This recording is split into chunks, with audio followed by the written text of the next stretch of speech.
space for the Morph around the map. You're going to have that pressure being put on with this Death Prophet, with the Slardar ideally getting active early on.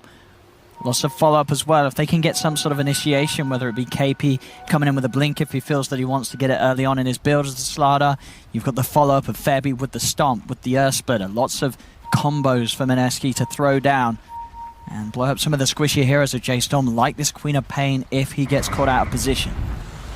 Want to do some early poke harass up here. They know any damage you can get out early can help your lane a lot, and they are tri-laning against the Morphling, recognizing that if they can slow his farm down, the Lifesteal is going to fare a lot better in this carry matchup. Yeah, in this situation, yeah, they can make sure the Moo's farm is going to be okay, and they'll have First Blood as well onto the Morphling. I mean, hello! What better way to start the tri-lane against the Morph than killing the Morphling? Absolutely. He is going to TP back, so they aren't going to dodge this tri-lane. You know, there was that possibility Morphling could just say, screw it, let's TP bottom. But Batrider's not an easy lane either, and that's one of the nice things about the Jstorm draft, is that they do have some very strong, potent lanes. And Brawl in this mid lane, as you say, a lot of pressure on him to step it up and be that flashy playmaker as the Queen of Pain. In a 1v1 against the Death Prophet, can a Queen of Pain come out on top, or is it going to be a bit tough for him? It should be pretty tough. I don't think it's a 1v1 matchup Quap is necessarily meant to excel at. What Quap does do is provide burst damage, which is always something you want against Death Prophet during the game, because otherwise she's just going to use Spirit Siphons and Exorcism to full effect. So if they want to go and Death Prophet in the team fights and blow her up during the Exorcism, they have the possibility. But it's also not a terrible matchup. I think we'll see both Quap and Death Prophet get some good farm. It's going to be one of those mid matchups that is somewhat skill dependent. And definitely a game where Arjit down the road's going to have to be careful how low he shifts on the strength, with a massive amount of burst potential from that Queen of Pain and from the Lion. So far in the mid lane, Quap 7 last hits, 4 denies to the Death Prophet 6-5 or 7-6 now, as they are pretty much even. Death Prophet a couple more denies. But hard for Quap to get in close for the Shadow Strikes, because the Spirit Siphon is a very cost-effective way to just trade harass here. It kind of forces the Quap to blink away. Down on the bottom, KP. Got 7 CS at the moment against Rev. Rev with the slightly 9 for 4. She got top lane, a bit of aggression once again as Fear. Getting into the face of Pylai Oracle. And Moo, 12 for 4 against Arjit, 7 for 1. They continue to have the better state of the lane, Jstorm, at the moment in this 3 versus 3. They'll be getting a little low as Moo is on top of him. He's got the open wounds to chase him down. And Febby, can he get his way back to safety? He cannot. Moo finds the kill. Also be able to turn towards Pylai, get some good damage out of the Oracle as well. As Jstorm continuing to have this strong lane, and a lane that, as you say, we saw earlier, Mineski, they were happy to keep it like this. Arjit returning to the top, being part of this 3 versus 3 against this aggressive tri-lane of Jstorm, but Mineski are suffering because of that. Yeah, that trade was much more okay. I mean, it was a support for a support. Morphling actually gets the kill on the support as well, so Arjit a little bit happier thanks to that. Mid lane, we do see Moon taking a lot of harass. He's forced a Spirit Siphon to creep just to sustain himself. This could be a kill with the Shadow Strike. Oh, he's got a Fairy Fire. I mean, Braw's also very, very low. Bra has to blink up to the high ground now, getting the kill. I mean, Moon, he was really dancing on Death's doorstep there, trying to sort of stand his ground against the Queen of Pain. He could have easily backed off earlier, but he felt the opportunity to go aggressive. Doesn't pay off for him. Brawl gets that kill in the 1v1. Back up top, Moo chasing down Pylai. He's got the open wounds. A quick purge will remove the slow, so Pylai is able to get away. Yeah. But that's, I mean, giving up that kill 1v1 to Brawl, that's huge in the middle lane. Yeah, it's so nice. The experience advantage now going to be heavily in Queen of Pain's favor, almost a full level ahead. And that's going to make this mid lane so much better for Jstorm. Interesting, Quap, often you see that solo kill and then the Quap in that situation would just suicide to the tower so you can heal up to full health and mana. So now that when Death Prophet comes back to lane, you have an edge. But instead, Queen of Pain gets an early bottle, finds a DD rune, and will be able to heal up using those bottle charges. Yeah, big stuff for Brian to start this off. I mean, maybe, did you feel that Moon maybe felt some sort of pressure to try and go overly aggressive and get that kill in the 1v1? Or is there the need to do that, or should he just play safe on this DP and be happy with the farm trade? Yeah, I think it was more the greed. Often you have these matchups. Ooh, bit of a miss crush there, looking for Forev. Bounty runes coming up here, and Forev with a bottle would love to find those. He's keeping the pressure on Pilot and KP so that they cannot get to the room before he's able to do so. They're heading over, but there's too many sticky napalm stacks upon them. It's J.Storm. They'll be able to take the bounty rooms, and Bryle again in the middle lane, getting these 1v1 kills on Moon. He's going to have the level 6 in the next creep, so this lane is just getting scarier and scarier for the Death Prophet. Yep, that was with a double damage rune, but Death Prophet knew there was a double damage rune, so there's no real excuse to say, oh, you got a DD, that's why I died. Well, you see it. Play safer. This is just straight up mistakes being made here in the mid lane. Yep. By Moon. 2k gold lead already. J.Storm crushing it here in the laning stage. All 3 lanes sitting pretty. Batrider able to kind of play a pseudo 1v2 there. Gets both bounty runes. About to hit level 6. KP about to hit level 5. And then mid lane, as we've seen, absolute destruction. Bryle has been styling on Moon. Now Moon has now called in for backup. Pilot Eye is going to be sat behind him for the moment. We'll remove the dagger. Yep. At least. It's this 3 points in dagger build that's really catching Moon out. And just being able to out-damage the Spirit Siphon heal. And but a 2k lead at this very early stage in the game. As you say, J.Storm to be happy with the way that the lanes are working out. CS is still very even, really, across the board, apart from that bottom lane where I guess that sort of is expected. The Slardar losing the lane to the Batrider. Yeah, and definitely expected, but it's quite a big discrepancy in the farm there.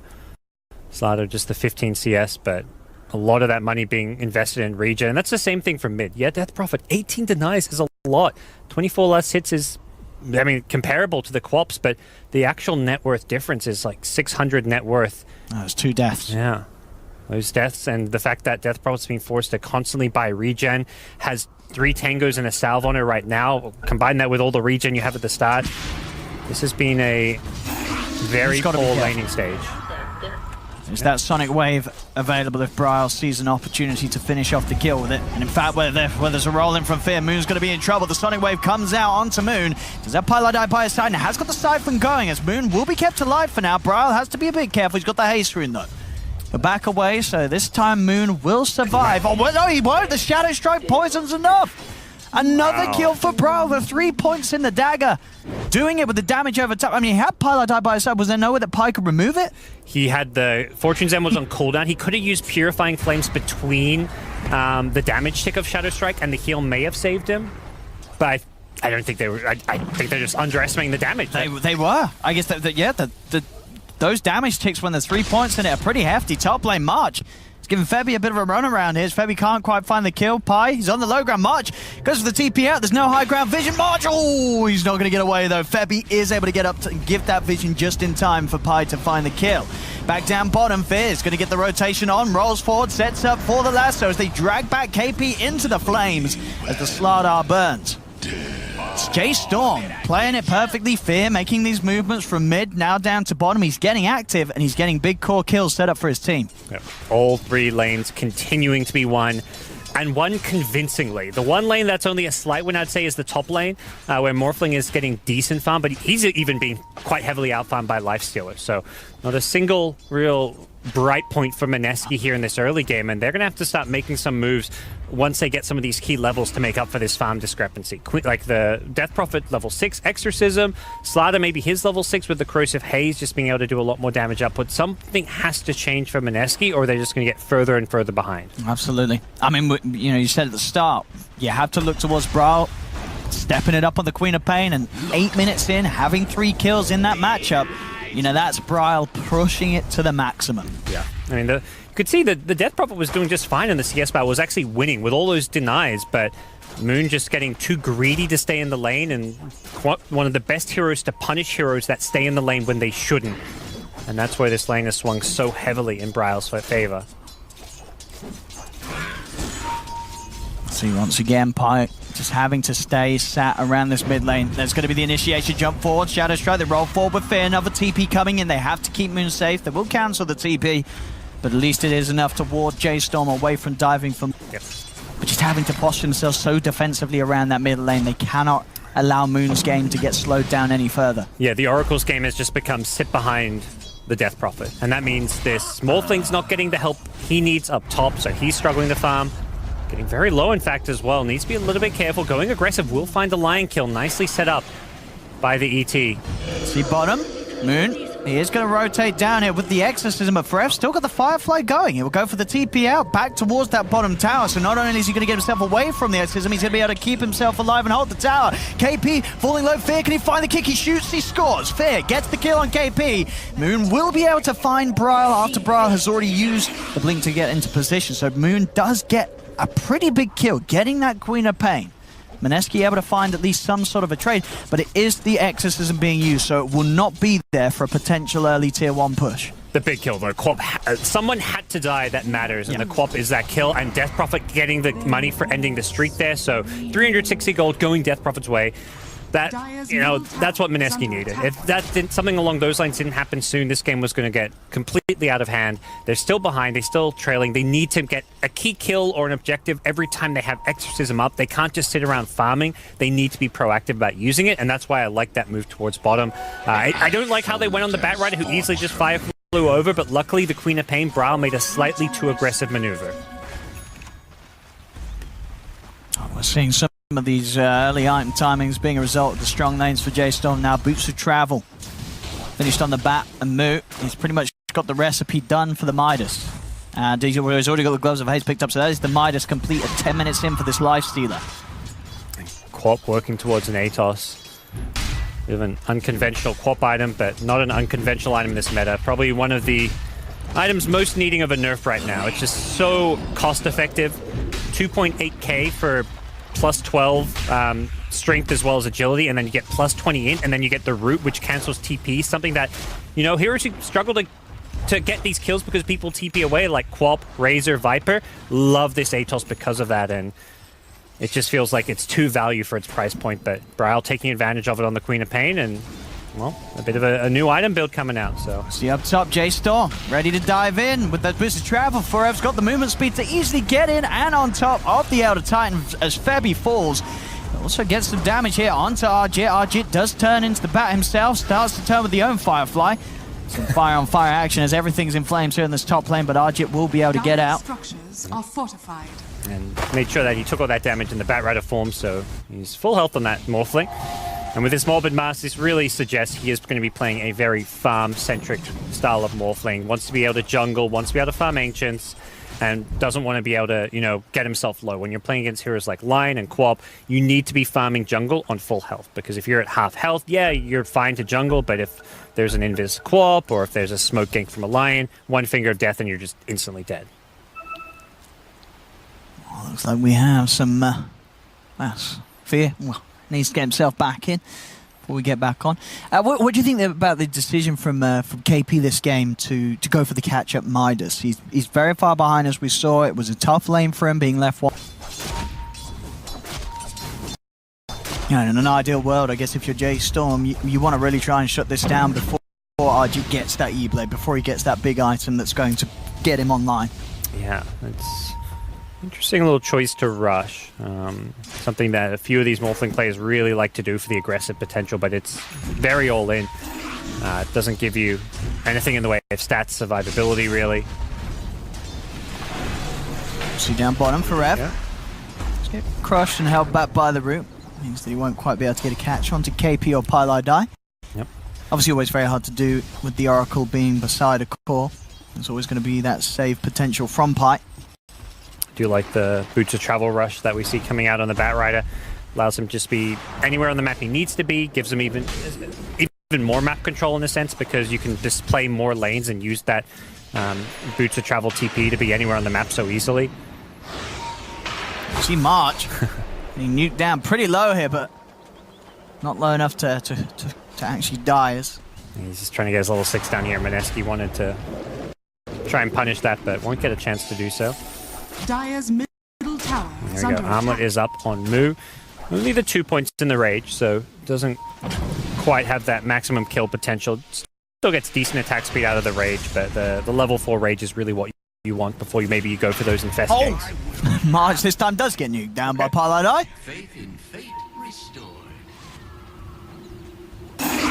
The casual hood. This is something I feel like has really fallen out of fashion for several patches now, but some games you just feel like you need it, and Quap is one of those heroes that if you're being bursted constantly, you want to get that barrier just for that bit of magic resistance in the fight so you don't get bursted.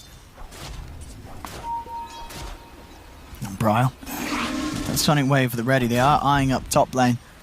Arjit very hard to jump on though, will almost certainly get the chance to start shifting into strength. Yep. They have no Blink Dagger on bat, no. So it's more likely just them posturing a bit. And eventually will try and defend this mid lane. This is something that Mineski shouldn't be able to get away with. Let's see, Moon does have the backup of Febby and Pi behind him. Rod of Atos is going to be popped down to the Death Prophet, will be quickly dispelled by Pi. They feel confident doing this because of that Oracle Death Prophet synergy. No real way to go on the Death Prophet when there's a false promise sitting behind her. Stomp will catch out Fear. Still though, they had to be careful on Mineski. Another spell to allow Febby to back off. He'll drop down the Earth Splitter, trying to stop them from chasing, but already they've managed to get in onto Pi. They'll drag him back. Pi does have the false promise. They have got ways to cancel the TP though, as Pi will be left behind. Arjit will be able to pick off March elsewhere on the map. So 1-for-1 on the supports. That was, of course, Mineski's use of the Exorcism, and as you say, Jstorm more than able to successfully defend the tower. Now, in fact, the Death Prophet in trouble. Pylai is not around, of course. He's dead. So there isn't that defensive potential from the supports. They cannot save Moon, as he stands a little too far forward in the game whilst the Oracle wasn't alive, ready to support him.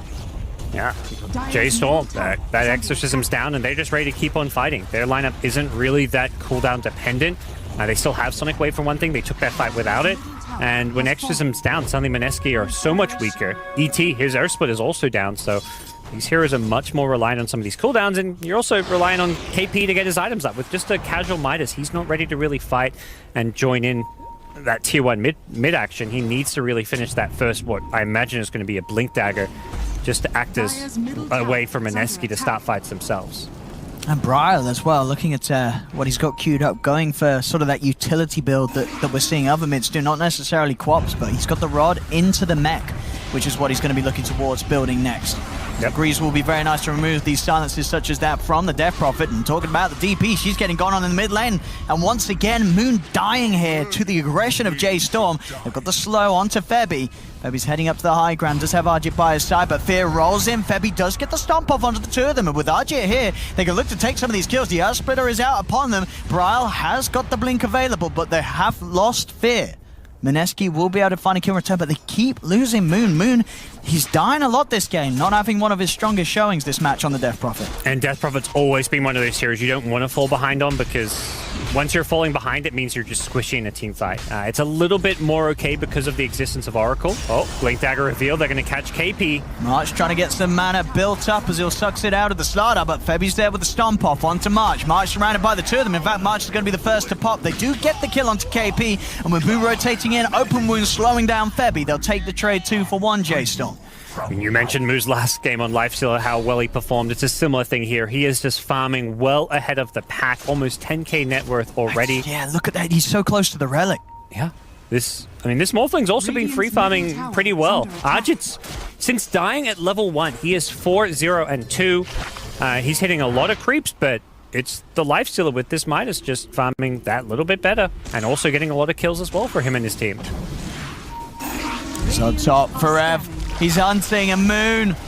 Poor old Moon found out again, and Moo being the one to claim the kill. That's another death on the Death Prophet, just getting caught out of position time and time again, Moon. Yeah, he respawns. He's like, okay, I can't go to lane. It's dangerous. Let's go try farm somewhere in the jungle where it's safe. But there's good radiant vision around this top side of the map, the lane ward.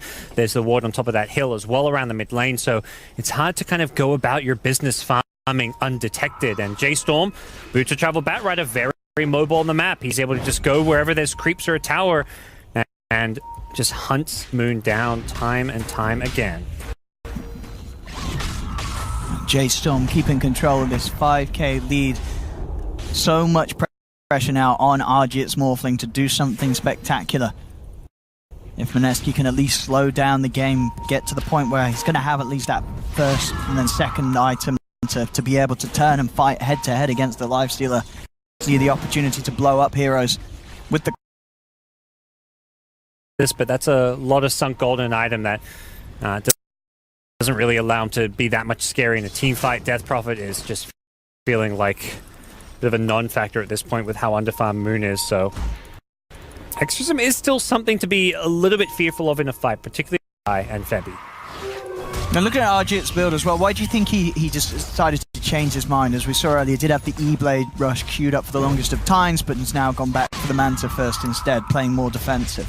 The E-Blade build doesn't really do much against Lifestealer, and I think he's realized he's going to be the guy that basically 1v5s. He is the only core that's going to scale, so he needs to scale in a way that matches up against all of Jstorm's heroes, rather than, you know, the E-Blade build is about picking off supports. He needs to do more than pick off supports as this game goes on. You see down bottom, Mineski.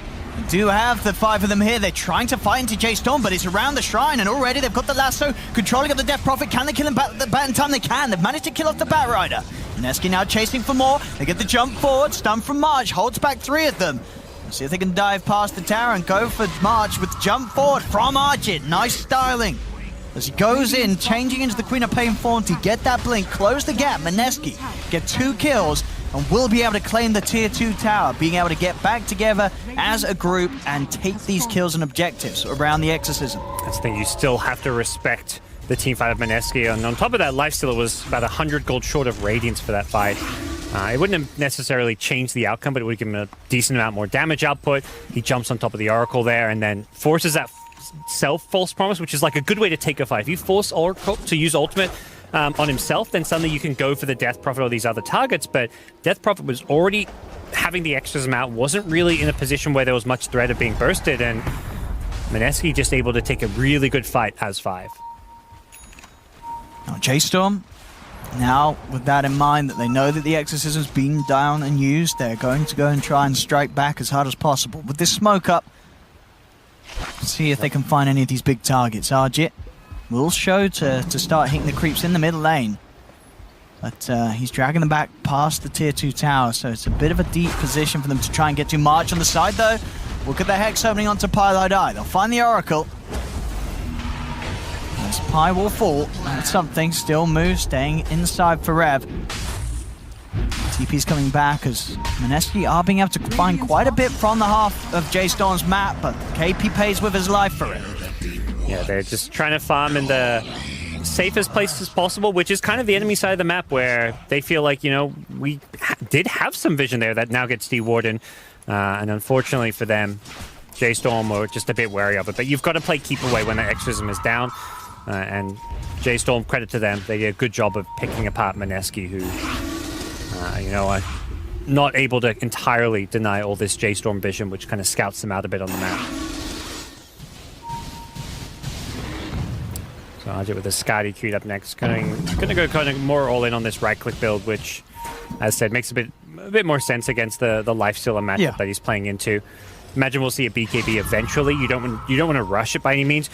As a team, you're not looking to constantly fight. Yeah, you'll take a 5v5 when Exorcism's up, but you're looking at Morphling getting BKB as a 3rd, maybe 4th item, ideally, where you hit that late game power spike of Morphling, and that's when you want to get that BKB.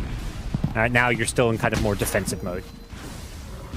Looking up towards Fear, mid lane, they got the jump in with KP. Fear's able to roll away though before Arjit's able to close the gap. Jstorm will back off from that attempted initiation from Mineski. Tier 1 tower, of course, still standing in the middle lane for Jstorm. So Mineski can't dive any further in an attempt to get that fight going. Yeah, even though they have Exorcism, I don't think they're going to... You don't really just want to 5-man down a lane. That's not the way to play this game for Mineski. You have to be a bit more efficient.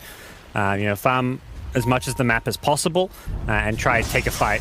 They're going to get the catch onto Febby though, but Febby is going to be saved by the false promise. Arjit is going to jump forward, wait for him back, as he's now got to be careful, as on the backlines already, they're on the high ground as this Bat Rider for Rev, causing chaos, meaning that the rest of Mineski's been pushed back away from Moon. Moon gets fingered, held in place. Moo, he's on top of it, stun from March, Sonic Wave on the 3 of them comes out, as that's Moon burst out of the fight. Febby, can he get the Echo Stop off in time? He can. Fear's falling low, Fear gets the silence out. Febby's trying to TP away, but he won't escape. Bryle blinks up, takes down a 3rd, and now Arjit, he's left alone. Moo, Bryle beating down upon him. Fear kicks up a stone from the low ground, 4 dead on Mineski. Is under attack. Wow, somehow Fear survives through all of that on a sliver of health. The Guardian Greaves aura, the most underrated part about the item, plus 15 armor and all that health regen. That armor saves him from the Morphling right clicks, which otherwise would have killed him.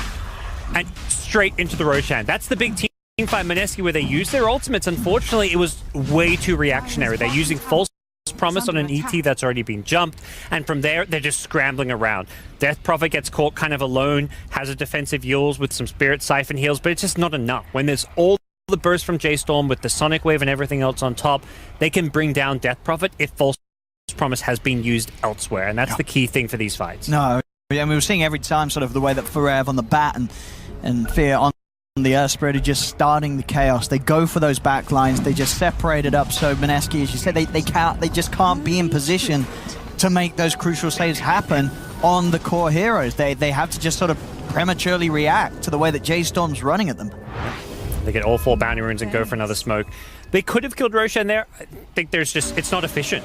There are some scenarios where it's actually, yeah, you can kill Roshan, but it takes so long. And if you don't get bounty runes or just you give your opponents time to farm, it's not really worth it. They know this is when Exorcism on cooldown. You're better off fighting with Exorcism down than Roshing. Oh, he's lucky that they didn't hunt any further there. They may see him soon, though. If he thinks they're in the Roshan pit, they will go back now for Roshan. They were really hoping to get a big kill there. I do like that they didn't just, waste that window going for Roche right away. They tried to make a bigger play that could have just won them the game. But it doesn't work, and, well, Roche is still there waiting for them. That's the thing. It's not like this window where you have to take Roche or you don't get it. You're going to get Roche regardless. There we go, Aegis on Mu now. As this Lifestealer just becoming more and more unkillable. As they have very little ways now to truly deal with him.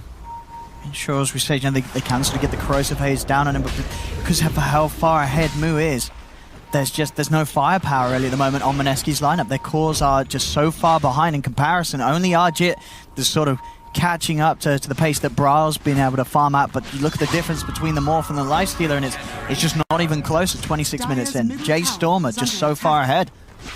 It's going to be a long time, I feel like, before they can deal with this Lifestealer. And one of the ways that they can make him a bit squishier and bring him down, the corrosive haze, to set up some of that morphling physical damage, which is also why he wants to go this right-click build, is because of the haze. He's going to get a Manta Style. He's already got Yasha, and once he gets like a Manta Style, I imagine he's going to just be able to easily purge that off whenever he wants to. Does queue up the Solar Crest first, so switches away from the Manta Style. You would think that he does want the Manta first. He had it queued up. He just swapped back to... So he's got the Yasha in his backpack with the Manta queued up, and then he's like, nah, I'm going to get the Solar Crest first.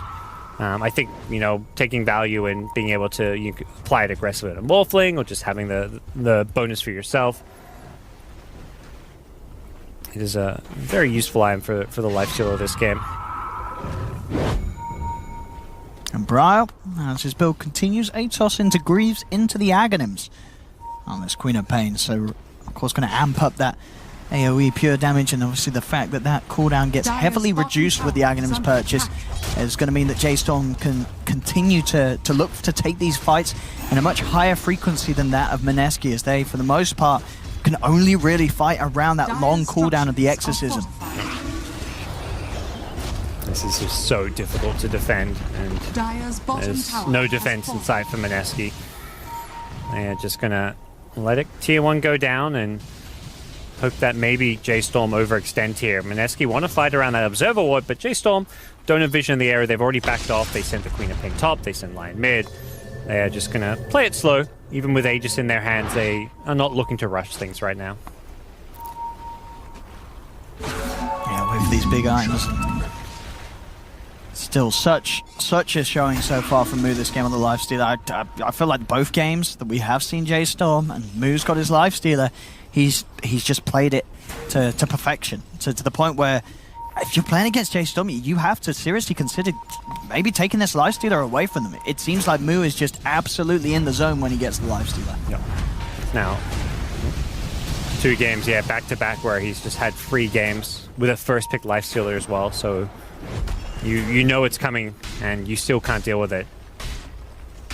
Yeah, that's the thing. You know the Mineski this game, they wouldn't know to expect this, and this draft is, in their eyes, the way to deal with it. But it just hasn't done anything at all to slow down Moo's game. To the high ground they go. This is now the Aegis Siege. They did go back for the Manta style, so now has a way to get rid of that corrosive haze. Radiant structures are fortified. Prioritizing that over the Medallion or Solar Crest now. It looks like he's going to go for an AC as well. Knows that he can just survive the right-click damage with the armor. And it's also a good pushing item that he's going to be in fantastic spot. He's going to be unkillable, really, with this. It's still that element of J.Storm.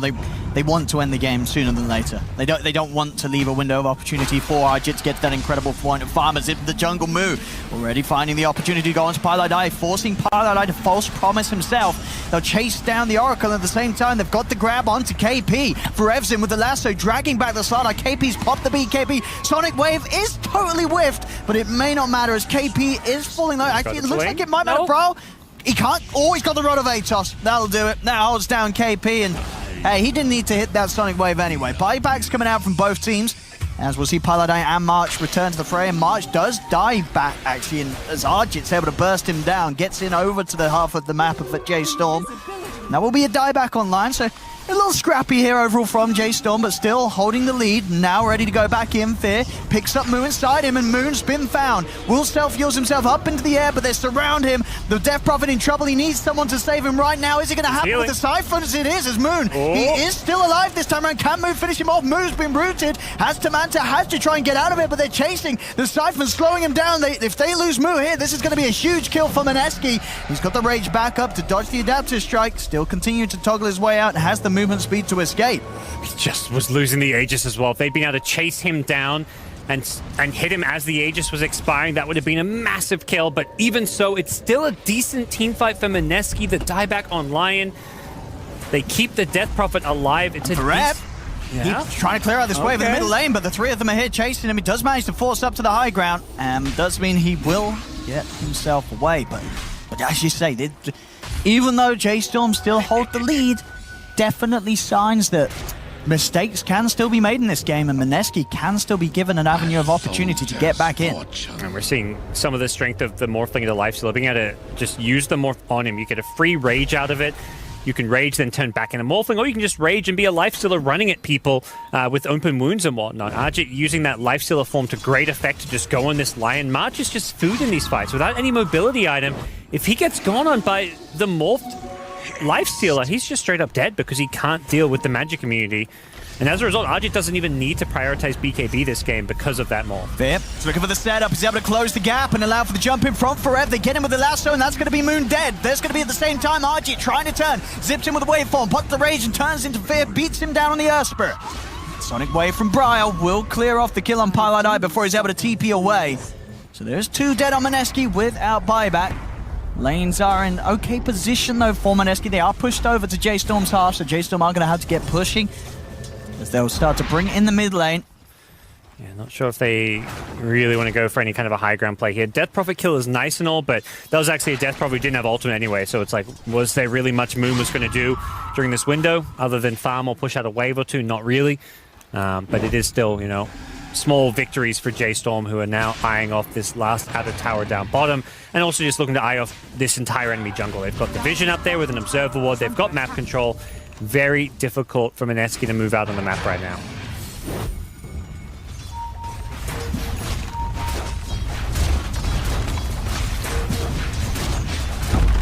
Let's see Mineski. The next hold has to be a big one. They've got the ults ready. Maybe we'll see if they focus around contesting the next Roshan, for example. Dire's bottom tower has fallen.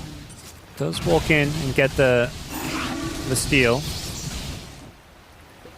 He's just trying to pretty much spend as much time with the Lifestealer morph up as possible. Got the plus 20-second morph duration. And it's going to be... He's able to frontline. He's not really afraid of getting picked off because of this. He's tanky enough that even if he gets lassoed or... the Lion can't really go on him because he doesn't have a Blink Dagger in. See, Mineski feel like they may be able to make a play here.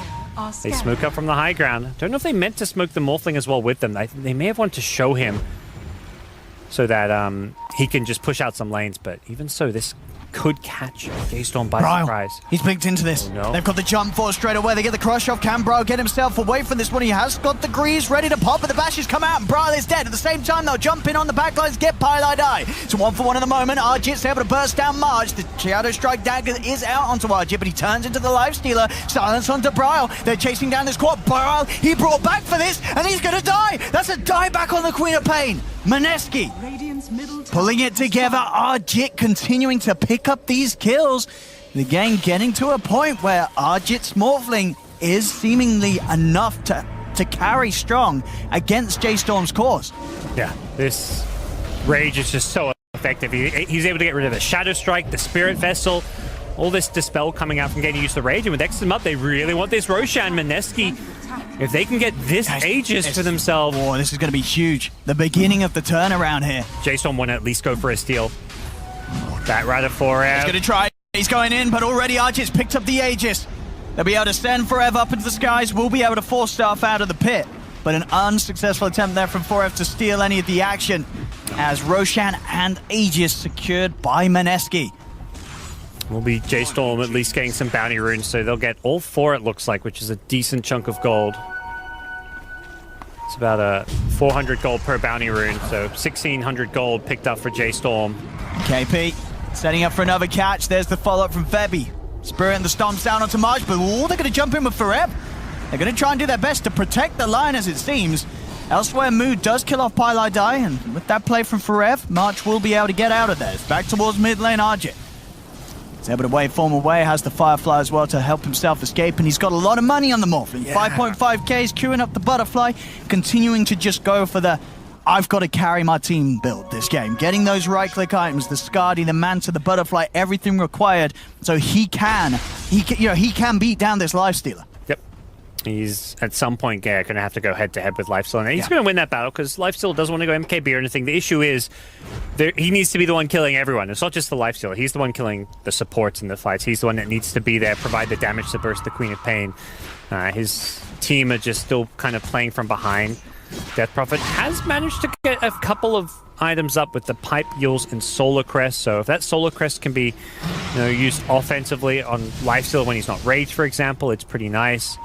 But it's still a bit of, I feel like, a unconventional item because the active component of this item isn't amazing on the Death Prophet. But he can also chuck it on the Morphling, and that's what I imagine is maybe his idea. Is that, okay, I'm not carrying these fights, Morphling is, let's just chuck the Solar Crest on him for that bonus attack speed. Well, it actually looks like Archie is still deciding what, because he had the Butterfly queued up, but now he's gotten... Okay, queued up at the same time, now he does go back and purchase the full Butterfly, so there I have it. Arjit now offering a hefty amount of right-click in these fights. Yeah, I like this more than Satanic. He needs to do damage. He's staying alive fine. Satanic is great these games where the status resistance is super value and you're not going to die with it, but he can die with it if he's in a 1v5. And that's where in a team fight, he doesn't need it because he's not the target. Jstorm's going on the Oracle first, the ET. They want to go in the supports and they want to blow up the Death Prophet. They pretty much have to ignore Arjit and hope that he only kills 1 or 2 heroes. That's how Jstorm take these fights. He's pretty terrifying, this Morph now. He really is. They'll take a tier 2 tower, Mineski. They're down 10k gold, but they're the ones poking at high ground here, Owen. Done so much so far to turn this one around, Mineski. As for the longest of times this game, it has been Jstorm riding the lead, but for the last 10 minutes, I feel that lead just hasn't changed. It's been stuck at that 10k advantage. Mineski have managed to slow down the lead that Jstorm got so early on in this game. And now the Morphling is definitely a massive issue for Jstorm. He hits so fast with all this attack speed. The Solar Crest, the Rage, he's such a force in the front lines, but unfortunately at some point the split push is going to force him back, and that's what Fear's done. He almost gets the tier 3 tower, and wait, no, they cancel their TPs. They're going to stick it in mid lane. Okay. So they won't be able to get back, but no one is... Yeah, the Jstorm are all back themselves. The Sonic Wave is clearing out the waves. They can't push high ground. This Ag Sonic Wave just being used to buy time here. Having Sonic Wave on a 35-second cooldown. Pie will be caught out on the retreat. Yeah, it's so hard to push. The Sonic Wave being able to one-shot creep waves. Yeah, every single wave pretty much. That's the thing. It's a creep wave comes every 30 seconds. He's just got to wait 4 or 5 seconds and no push for you. So they lose a tier 3 tower top in the end. Mineski misjudging the situation. I think just not... it's one of those things, you don't play against Corp very much. This is an unpicked hero, and you kind of forget... Like, I think in that scenario, they're probably like, okay, she's Sonic Wave one wave, we'll just push with the next wave. That's why they stuck around, and then, well, the next wave also got Sonic Wave. I mean, you don't play against Quap much, you don't play against an Aghanims Quap pretty much ever. It's not, you know, not the build that we've been seeing in pro games. But Bryle has certainly been making a good case for it this match. 6. Yeah, they're going to need pickoffs to break high ground. Ideally on a Queen of Pain, but even someone like a Bat Rider could be nice. You need to put yourself in a situation where you can have a numbers advantage. Quick pause coming out. This Oracle's having such a tough time. It's so hard to position in team fights that Pilot Eye has been on the receiving end of most of the aggression from Jstorm at the start of these fights. Does have a GPM talent at level 15. Definitely one of the, I think, recurring themes in a lot of these popular meta supports is these GPM talents. Just feels so nice. Suddenly, you know, you hit this mid game as a support and you just suddenly you're suddenly getting an item. You know, if you're a support without GPM talent, at 30, 40 minutes in, you just can't finish an item a lot of the time. That's Lion right now.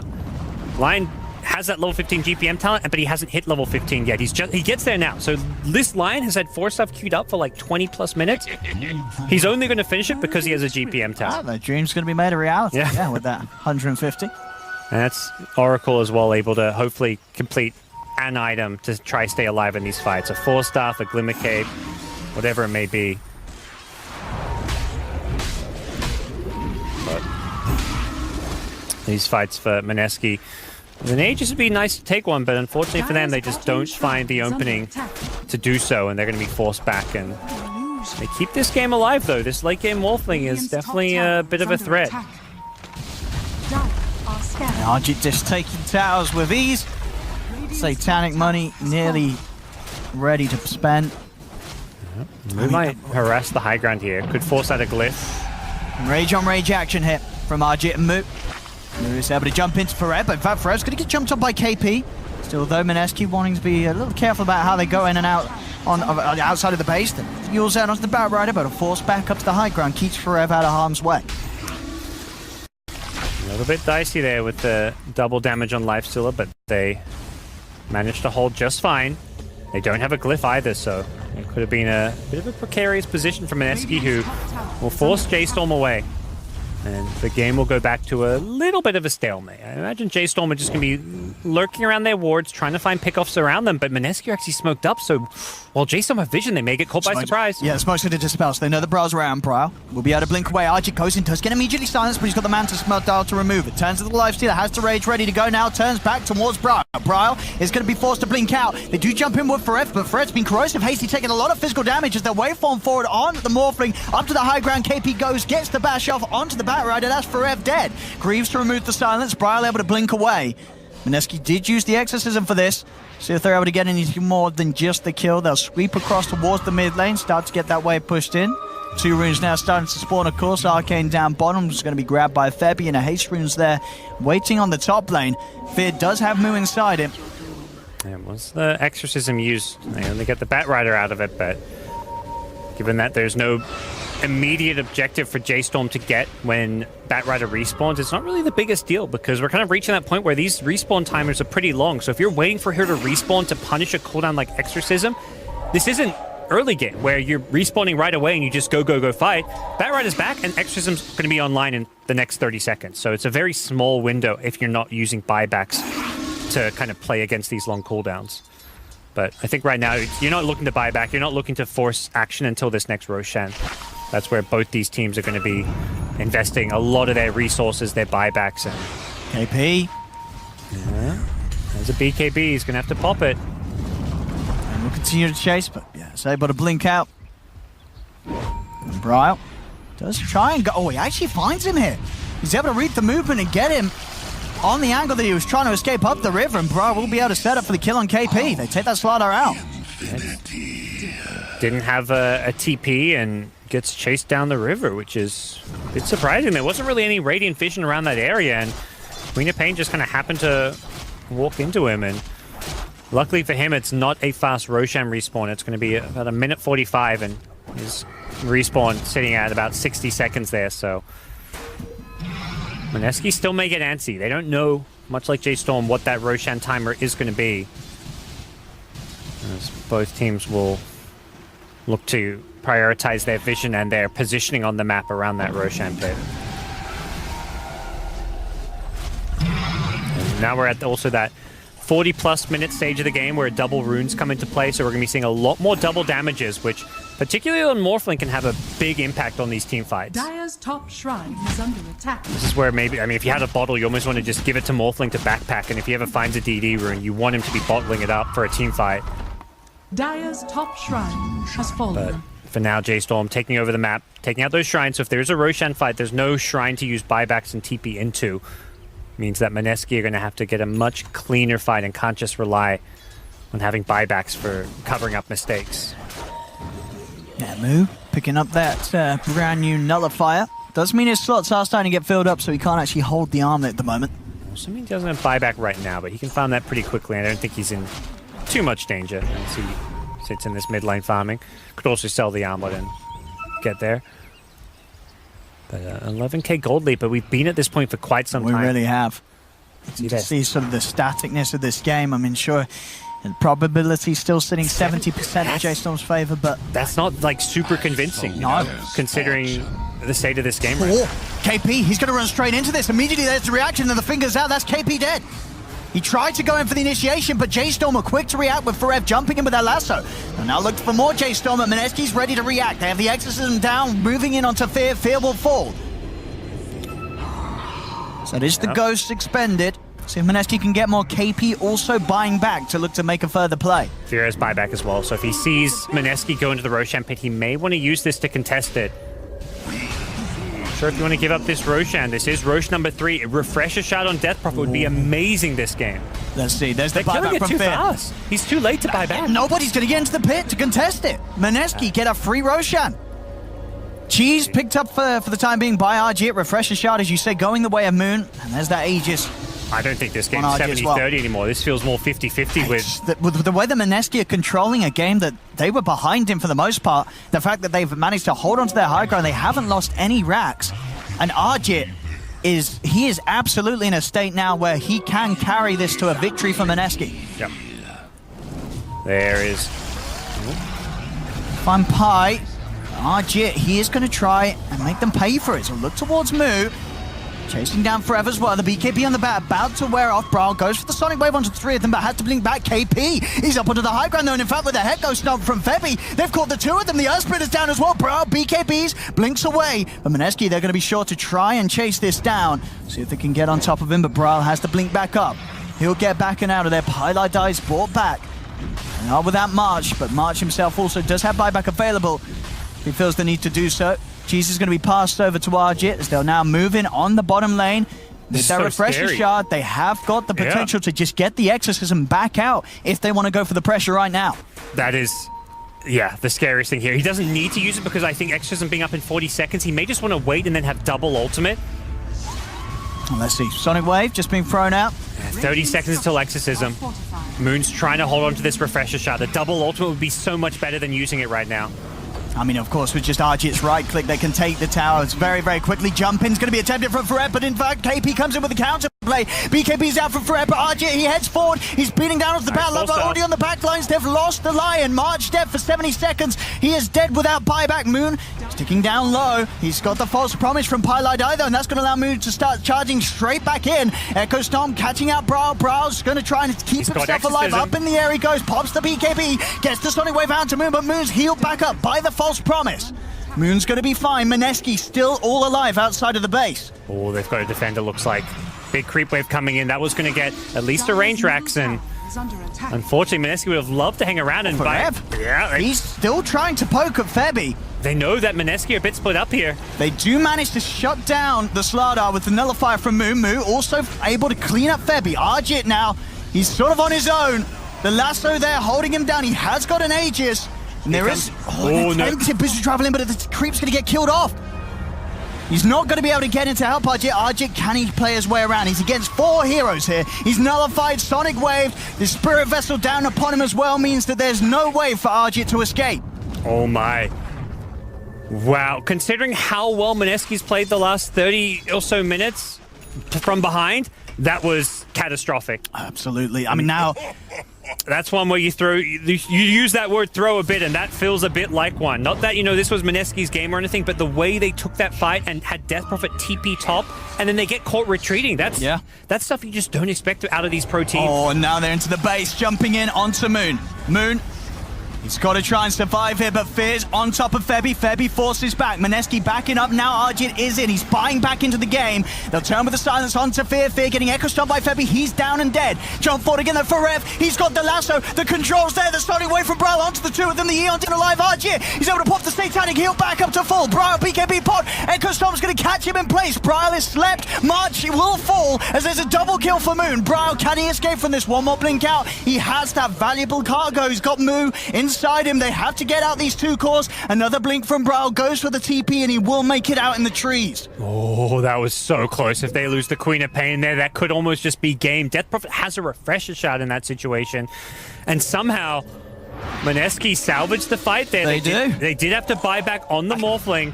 Death Prophet sitting on like 9k gold. Wow. Moon? To the Moon. And he's rolling it. He's queuing up a Hex. He's saving up for Hex or Octree must he want? He wants the Hex. Okay. Yeah. He wanted a ticket on Elon Musk's shuttle to the Moon. Yeah. So, I mean, both teams now, they have these Hex pickups. Braille and Moon. And we saw Morphling so close to going down that fight. He was on about 300, 400 health when he pops the Manta, then Satanic heals himself back up. That was such a dicey situation. If he dies, game over. Oh, He has absolutely. no buyback. This game is so close to ending, but which way, it's impossible to tell. Interesting the Queen of Pain went for the Lincolns, the 15-second spell block. It is a very strong talent, but the Fear is also like an extra disable. See, take another look at this fight here and just see how close the Morphling was to going down here. Arjit, playing very aggressive in the front lines. Because they get that lasso. Yeah. They get the lasso, they get him very low with the Impale follow-up, but he barely escapes there, and there's the Satanic heal back up. And that was almost disaster for Mineski. I mean, Arjit, this whole game has just been keeping it cool. He really has. He's just not slipped up, and Mineski need him to continue this level of play. I mean, he's 14-3-6 in a game where Mineski for the entirety of this game, they've been playing with this 10k gold, this sort of deficit. It doesn't really show. They're keeping the game at a very level pace. Yeah. It's a close game, despite the numbers, as Arjit is just able to put in the work as this carry Morphling. See, probably the game even slowed down in some comical way now with Roshan no longer in play. Next Roche will not be up for at least another 3 minutes or so, and I believe all three of the Aegis Cheese Refresher Shard were even used in that fight, so no more Refresher Shard for the Death Prophet. And these big late game items continuing to fly out. You see Forev queuing up the Aghanims, that extra bit of control. Sort of the double lasso combined with the Hex from Braille. They've got a lot of lockdown, and then the real onus and pressure is on Pylai Dai. He's got to think fast. Who is he going to save with the false promises? That decision could make or break the game. Yeah. This is also where I feel like Mineski in these late game scenarios, despite their gold deficit, holding their own and don't feel like they're behind us because they're getting more out of some of these heroes. Like Oracle False Promise can win you a fight. This Lion, I don't feel like he has tools that can win you a fight. If he's going in to use Impale or Hex, he's probably just dying in one shot. You have a Hex on Queen of Pain. Oracle adds something unique to the team fight that J.storm just don't have out of their supports. See Arjit taking objectives, the backup behind him, making it very hard for Mineski to make a play. They don't want to initiate on this Morphling. They know that whatever they throw at Arjit will instantly be taken off by the backup of Pylai Dai. Importantly, there's a slight buyback advantage for J.storm. Their two carries have buyback while Mineski have it on just one. He's going to look for the back lines. Gets the jump in. They've managed to find out Febby. Jump forward as well, but the false promise is there. It's going to be used on Febby to save him. Pylai Dai will fall. They managed to get Arjit as well. Arjit's dead. Without buyback for 2 minutes, J.storm finally the big kills. They'll get a third move with the double kill onto Febby as Febby will fall. Run, little piggy, run. There's no escape for Moon as he's surrounded as well. The Eon Disc will get procced. He's got a fair bit of movement speed, but they'll chase him to the end of the earth here as J.storm looking to team wipe Mineski, and they'll get it. Everybody dead on Mineski. Only Moon with a buyback available. He'll use it immediately. Actually, TP's toward the mid-grade, but for Rev, he's there with the reaction. He'll box over himself. As Moon, he's the only one left alive. I mean, can he even hold them off on his own? He can't, Owen. It's over. They're going to get the They're throne. going to go for the game. There's nothing you can't defend They here. know. There's no buyback. Wow. They burst down the Morphling. March heard me saying, oh, you know, there's not much a Lion can do in a teamfight compared to Oracle. He's like, watch this. Blink, Hex. He gets the lockdown they need on the Morphling. Morphling doesn't get the false promise. It's the way that we saw Jstorm win all those early game fights. And Moon, he'll try one last ditch attempt. He bought a refresher orb to pop another exorcism. He'll head in. He's trying to keep them off the edge, but Jstorm focused the game. GG is called. And in a long one, Jstorm are finally able to shut it down. But I mean, they certainly took their time. Yeah, it's so hard to play this Oracle when multiple people are getting bursted, and the Sonic Wave AoE damage he uses on the ET, and as a result, the second that False Promise is used, Lion blinks in, goes on the Morphling, knows that there's no way this Morphling can be saved from that Hex into Impale. They blow up the Morphling, the fight's over, and without a buyback there, that just means Mineski, they clawed their way back into this game, they held strong, they got that third Roshan, and that's where things suddenly looked like it was 50-50, and it really was.